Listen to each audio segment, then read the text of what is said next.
الحمد لله وحده والصلاة والسلام على من لا نبي بعده.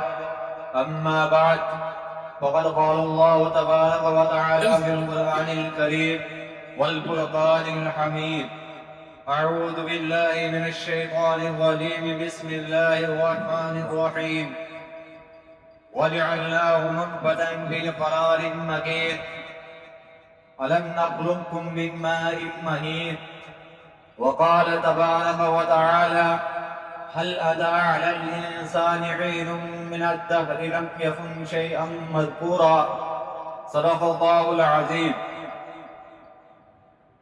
میرے عزیز ساتھیو، میں نے ابھی آپ حضرات کے سامنے قرآن کریم کی کچھ آیات تلاوت کی ہے، جن میں اللہ رب العزت فرماتے ہیں: اے میرے بندے، میں نے تجھے ذلیل پانی سے بنایا ہے. اے میرے بندے، میں نے تجھے گندے پانی سے بنایا ہے. قرآن کریم میں ہر پارے میں، ہر آیات میں، ہر لفظ میں اللہ نے انسان کو اس کے ذات و صفات واضح انداز میں سمجھایا ہے. اللہ تبارک و تعالی نے انسان کے ذات و صفات کو اس طرح بیان فرمایا ہر چیز کا ایک مٹیریل ہوتا ہے. ہر چیز جو ہے مٹیریل کے اعتبار سے تیار ہوتی ہے. اسی طرح انسان بھی ایک مٹیریل سے تیار ہوا ہے. آئیے میں آپ کو ایک مثال سے سمجھاتا ہوں. اگر ہم چائے بنائیں گے تو سب سے پہلے ہم برتن میں پانی ڈالیں گے. پانی ڈالنے کے بعد اس میں چائے کی پتی ڈالیں گے. پتی ڈالنے کے بعد جب لوگ اس میں رنگ آ جائے گا، رنگ آ جانے کے بعد اس میں دودھ ڈالیں گے. دودھ کے بعد چینی ڈالیں گے. اگر چینی نہیں ہوگی تو شکر ڈالیں گے. شکر نہیں ہوگا تو گڑ ڈالیں گے. جیسا مال ہوگا ویسا مٹیریل تیار ہوگا. اسی طرح اللہ تبارک و تعالی نے انسان کو بھی ایک ایسے مٹیریل سے بنایا ہے. میرے عزیزو، اللہ تبارک و تعالی قرآن کریم میں فرماتے ہیں: یخلقکم فی بطون امہاتکم خلقا من بعد خلق ثلاث. اے میرے بندے، میں نے تجھے 3 اندھیروں میں بنایا ہے. ایک ماں کی پیٹ کا اندھیرا، دوسرا ماں کی جھلی کا اندھیرا، تیسرا ماں کی رحم کا اندھیرا. میرے بندے، تیری ماں ساگ کھایا کرتی تھی، اندر آنکھیں تیار ہو رہی تھی. تیری ماں دال کھاتی تھی، اندر دل و دماغ تیار ہو رہا تھا.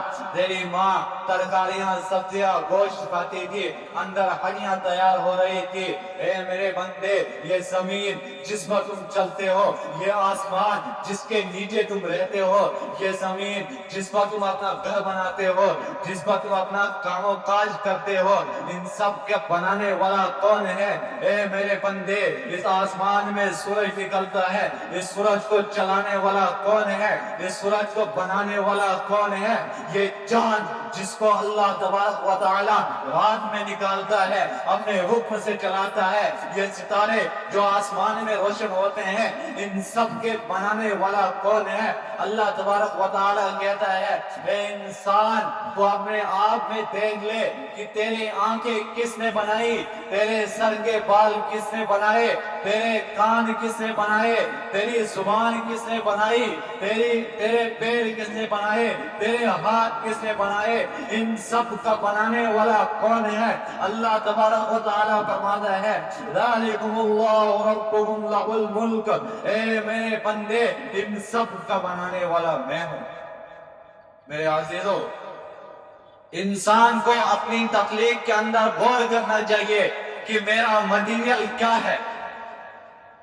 فرماتے ہیں کہ اللہ تبارک و تعالی نے فرمایا کہ اے انسان، تجھے ایسے ذلیل پانی سے بنایا ہے کہ جس کا نام لینا تیرے ماں باپ گوارا نہیں کرتے ہیں. اپنی حقیقت کو جانو، اپنی اصلیت کو پہچانو، پھر بغیر اسباب کے پیدا کیا. تو اللہ تبارک و تعالی سے دعا کریں کہ اللہ تبارک و تعالی ہم سب کو سننے سے زیادہ عمل کی توفیق عطا فرمائے. وآخر دعوانا